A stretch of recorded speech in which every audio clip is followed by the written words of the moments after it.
Well, thank you all for joining. I wasn't quite sure if this was entirely my show or if there were other speakers. So just found out that actually I'm the only speaker for this session. I'm not sure if I'm going to fill the entire hour, but once I'm done, I certainly welcome any questions that people may have. So before I actually go in and explain to you what Raymond James is all about, my name is Susan Joe. I'm a VP in finance. My primary responsibility is developing and executing long-term strategy for our finance department. At the same time, I also manage teams that provide automation solutions, as well as provide first level of functional support for all the finance applications that we have within finance. We also do process optimization work as well. I've been with Raymond James for about 7 years. Prior to that, I was with different consulting companies, and I actually started out as an auditor and CPA. So I was in the accounting role for a number of years before I went into consulting and started working with finance technology. Today, we're going to talk about what Raymond James started with in terms of our finance systems and our continuing change and kind of roadmap that we are embarking. And specifically focus on what our former, current, future reporting vision and goals are when it comes to reporting, and how NRL helped us with our strategic assessment, the approach that was taken, and what came out of that assessment, and what we're kind of continuing to do as part of our journey. Raymond James, this is not a lie, 133 consecutive quarters of profitability. So we're doing very well. Raymond James is primarily a wealth management company. So more than 2/3 of our business is actually in the private client wealth management space. We also have asset management, capital markets, and we also do have a bank. And as I tell people, when you think about financial services, anything that you can think of financial services organization doing, we do it, all of that. So I thought I'd just kind of start off with our finance systems. We are an Oracle shop primarily. We do have PeopleSoft Financials, all the key modules, General Ledger, AP, Asset Management, Project Costing, ePro, Purchasing, eSettlement, and Cash Management. And we do actually use the Fin Gateway. I'll talk more about reporting as we go along, but within PeopleSoft, we primarily use Envision reports and PeopleSoft queries. We also have Hyperion Financial Management that we use for consolidations. And I realize I left off a couple of applications here. We also do use Blackline for our General Ledger balance reconciliation, as well as Workiva, Wdesk for our SEC reporting. We'll talk more about the SBS Cube, but we do have one SBS Cube where we get the PeopleSoft General Ledger balance. We use Longview for cost allocations and planning and budgeting. Revenue management billing for some of our billing. It's still not a centralized form-wide billing application, but we do actually have a lot of activity going through that. We have OneSource for corporate tax provisioning. Chrome River Expense that we just implemented for a few of our business areas, and we're looking to roll that out firm-wide in the next couple of months. And we're also going to implement Chrome River Invoicing module as well. We have DRG and DRM, and that is actually used enterprise-wide for our reference data. So definitely around entity, departments, accounts, and other information. We use both DRG and DRM company-wide. And we also have Axiom for our regulatory reporting. So pre the strategic assessment that NRL helped us with, we went live with PeopleSoft in October 2017. So almost 4 years ago. At that time, we did purchase OBIA, Oracle Business Intelligence Analytics, for the financial analytics and procurement analytics, and OBIEE. But we decided to defer the reporting solution when we first went live with PeopleSoft just because we did a big bang approach and there was so much going on that we wanted to go in and implement our base ERP first. As a result of that, we have thousands of queries in PeopleSoft that our users download into Excel and they further manipulate the data. In many cases, it's my group or IT that have to build these PeopleSoft queries. It's the tables within PeopleSoft are so many, and it's complicated for any end user to really understand how those tables are structured. So it's a lot of Excel manipulation once the queries are run in PeopleSoft and the data is downloaded. With Hyperion, our finance associates typically use the SmartView Excel add-in. So it's very right. I mean, they love it because it's very Excel-like. I mean, very Excel-ish. So they use that to report data from HFM. And so really all of our consolidated results data come from our Hyperion financial management tool. But in general, our business users have to rely on my team, the financial systems team, or IT teams to deliver reports. I will go more into kind of what we did after the strategic assessment, but the primary first step that we took was to actually implement an Essbase cube with our PeopleSoft balance data, and it's refreshed twice daily, so once during the day and then once overnight. Because our users are already familiar with the SmartView Excel add-in, they can use the same tool to get data out of the Essbase cube as well. The third point is something actually unique that we've done with Raymond James. So I don't think many companies do, but in terms of restricting data security out of the Essbase cube, we actually have security maintained at using the department and account hierarchy within the offset tables. And so the Essbase cube gets the role level data security information from offset. So those are that piece of it is integrated. Here's our future reporting vision and goals. We've always had these goals and we continue to have them. So, we just, in different phases of our project implementation, we continue to keep this in mind. We want our end users to have the ability to create their own reports and analytics on their own on an ad hoc basis without having to rely on my team or IT. And that's what the end users also want. Our users need the ability to drill down from balances into transaction details, including the original supporting documentation attachments. And then I want to go through 10 different clicks or between modules. They just want to be able to drill down from here's my balance when I compare it this month to last month. And if I see any kind of variance, I want to be able to drill down into the next level of detail and the next level of detail and just keep drilling into the actual transactions to see where the variance came out of.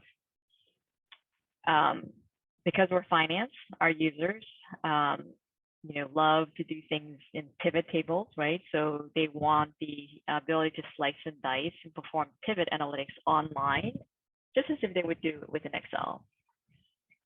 They also have a need for multiple reporting hierarchies, custom reporting calculations, multiple ways or multiple formats of reports. So data visualization is definitely one of them that is part of our future state vision, but also to be able to have pixel perfect financial reports along with the executive management dashboards. Our users also need the ability to add commentaries to support variance analysis. They also have a need for frequent updates of source data. So going back to the PeopleSoft general ledger refresh into our Essbase cube. So we landed on twice a day, but some people even want it even more frequently. Our users have also asked for scheduling and dynamic distribution of reports to various audiences so that people don't have to go into a system and actually get the reports of data, but that it will be pushed to them. And of course, our finance accountants always love Excel. So they still would like ways to export data into different formats. And the last point is very much tied in with our data foundation initiative that we're conducting at the same time as our reporting and analytics initiative. But having a central finance data store and data lineage to support our management, regulatory, and external reporting, and to show our regulators and auditors that everything ties in together. So when we brought in Interrel, we asked Interrel to be engaged in our strategic reporting assessment. This is after a couple of failed attempts at trying to implement OBIA. And we found that it was it's a complicated process to actually map the data and bring it in. And we asked for Interrel's help to really help us focus on what is our long-term vision and how do we get there and provide some quick wins or interim solutions along the way. So Joe Altman and team from Interrel came and they spent about 3 days on site, lots of meetings, a lot of participants, lots of post-its. So, I think there were a few maybe within the audience that were maybe not as comfortable as kind of the with the sort of touchy-feely, the softer side of the whole assessment process. But a lot of them actually felt very much re-engaged, and they were asked a lot of questions, really to provide honest feedback on what their pain points were and what they really were looking to get in terms of reporting analytics. There was a really good way to just re-engage everybody at all levels of the organization within finance area, and just get them to really focus in our long-term vision and agree on how we were going to go down our journey.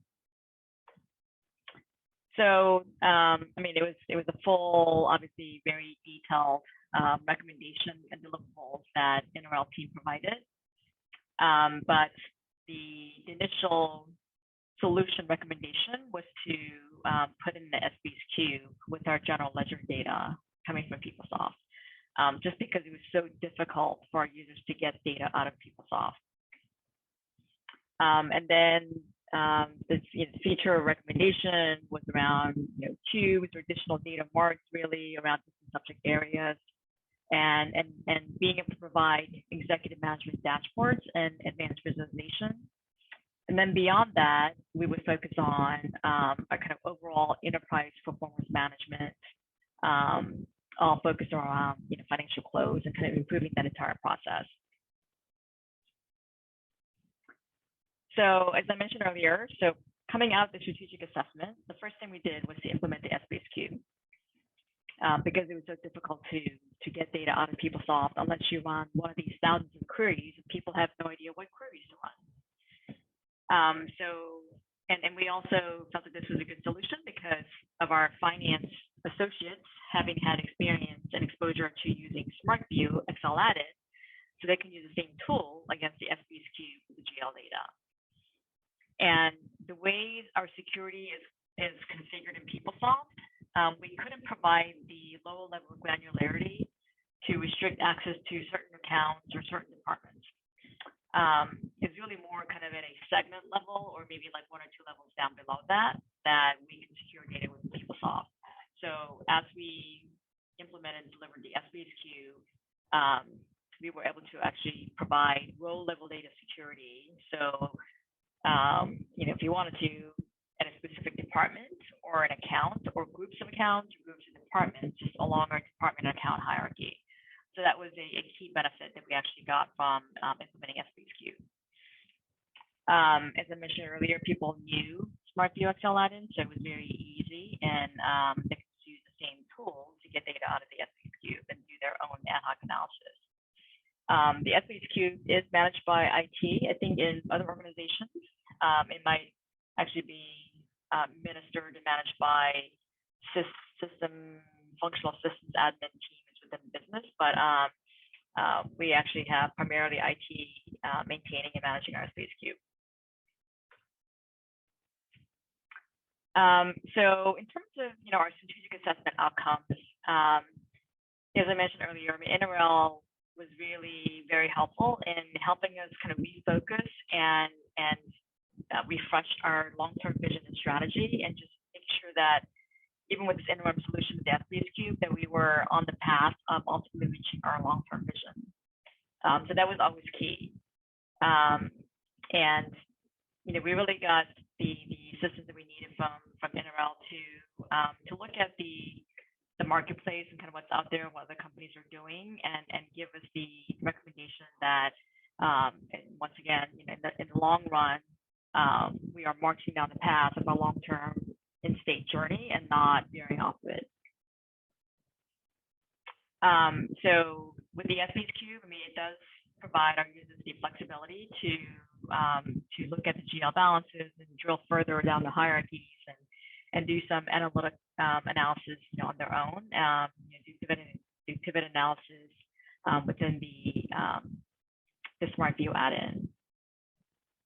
And the key points to always remember, as we're continuing to be faced with this challenge, is that when we look at reporting analytic solutions, that is just one component of the entire solution, right? We can have the best and the coolest reporting tool, but if you don't have the right data and the accurate data in a fashion that we can get on a timely basis, then having the best reporting tool is not going to really deliver much. So we are actually in the process of executing simultaneous initiatives. One is reporting analytics, and the other is the data foundation. So working at the same time on our finance data store, the underlying data structure, making sure that we can get the data, prioritize data sourcing, understanding what is true source of data, and how do we actually get that data, and how do we prioritize the sequencing of the data sourcing. At the same time that we are implementing the ultimate strategic reporting tool. And as our CTO would say, it's all about the data. If the data that we have is not accurate, it's not timely, then it doesn't matter what kind of tool we have. So this is something that we're constantly having to think of and always remind our users. And it was interesting because NRL also helped us recently with our tool selection in terms of the reporting analytics tool. And when we had the kickoff meeting to talk about the evaluation of the reporting analytics tool solution, we kept getting questions about, is it going to have this data? Is it going to have that data? I'm like, well, that's all about data, right? That's data sourcing. Where do we get data? How do we get it? Figuring out what tool we're going to use in the front end in terms of how that's going to look for the users. And that's only one component of it. And by choosing which tool we're going to use, that's not going to be the end-all solution. And any work around data is a multi-year effort and journey. So we're constantly having to remind the users that it's a long journey and it's not going to happen overnight, but we are going to help prioritize which data we're going to have when, and actually have milestones that we can communicate and share with our users so they know what to expect along this multi-year journey. I'll open up the questions if I can. Accept questions via this Zoom call and take any questions and try to answer as many as I can.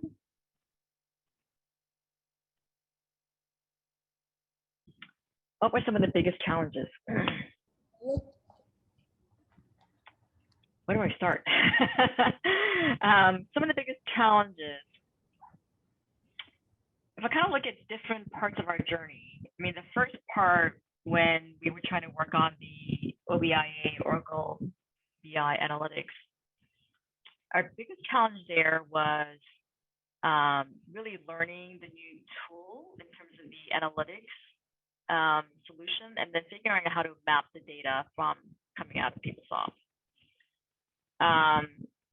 And then beyond that, I would say the ongoing challenge we have is just what I mentioned towards the end of the presentation, which is the data itself. Different people are always asking for different points of data, and they want to know if we're going to have data from a certain system versus another. And that's really hard to manage because we in finance cannot control the data that we're getting from upstream systems, either in terms of the level of granularity of data or the timing of data or even the accuracy of data. Because there's multiple definitions of different data elements. And our IT folks who are working on a consolidated data store, they've done a really good job of getting data centralized around our trading systems and our upstream systems. But when it comes to what finance needs for our purposes, it's very specific for finance. And it's not always focused on kind of what we offer to our clients or advisors, which is, many times more important than what we in finance need. So yeah, I would say data, figuring out what data to get, when to get it, how to get it. That just continues to be an ongoing challenge. Next question. What were some of your lessons learned that you are now applying to the current initiatives? Lessons learned is, I would say, be very transparent and be very clear with our users in terms of what to expect. When we implemented PeopleSoft as part of our initial phase of finance transformation, there were so many things we wanted to do. And, we did say that it was a multi-year initiative and that we wouldn't be able to provide a complete reporting solution and data solution, all at once. To this day, I have people saying to me, well, 4 years ago, you said we would have this and we still don't have it. So, yeah, just being very transparent, being very clear, and overly communicate and overemphasize the multi-year journey aspect of it, and when we're going to be able to deliver what with our users.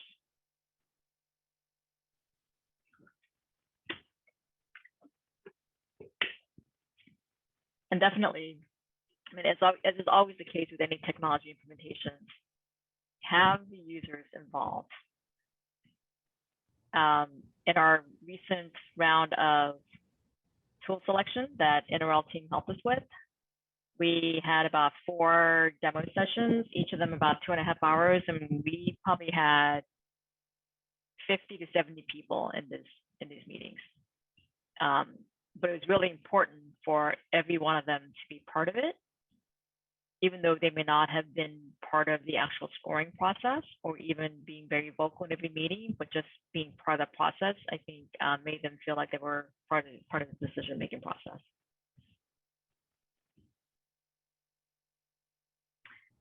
I have an anonymous question. Did you feel that the NRL strategic assessment provided good value? Would you do it again knowing what you know now? Definitely.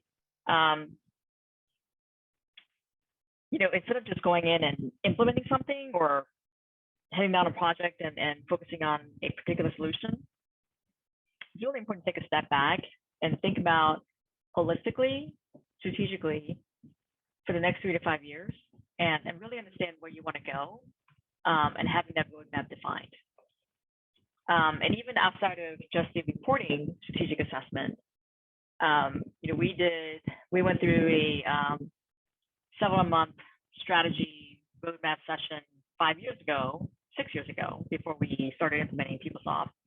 And just this past 1.5 years ago, we went through a separate initiative to do a holistic finance strategy and roadmap to refresh, right? We call it a strategy roadmap refresh project. So things change so much these days, and they change so quickly that what we decide now doesn't mean that's going to be the same thing 2 or 3 years down the road. And when we actually refreshed our strategy roadmap about 1.5 years ago, we initially thought of like a 5-year strategy, and we were asked, really, do you think that 5 years is realistic enough that that things aren't going to change, in 5 years. So it's like, okay, well, maybe 3 to 5 years, right? So technology is changing so fast, and everything is changing. So you really do have to constantly like have a refreshed new look at things. Yeah, and I would definitely say that we would do it again. Knowing what we know now, we would definitely go through the strategic assessment around reporting analytics.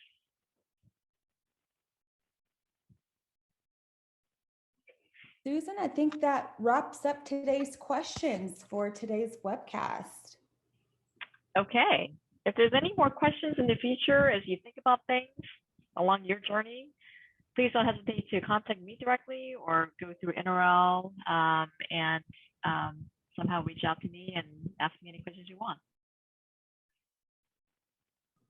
Wonderful. Thank you, Susan, for your time today and showing your knowledge and expertise. And you all have a wonderful day. We will have the podcast or the episode, uploaded to our website today by 3 p.m. Central. And you can also find it on our YouTube. So if you didn't have time to take notes, or if we're going a little too fast for you to be able to keep up with your notes, then you can find that online again today at 3 p.m. Central on our website as well as YouTube. Thank you all and have a great day. Thank you.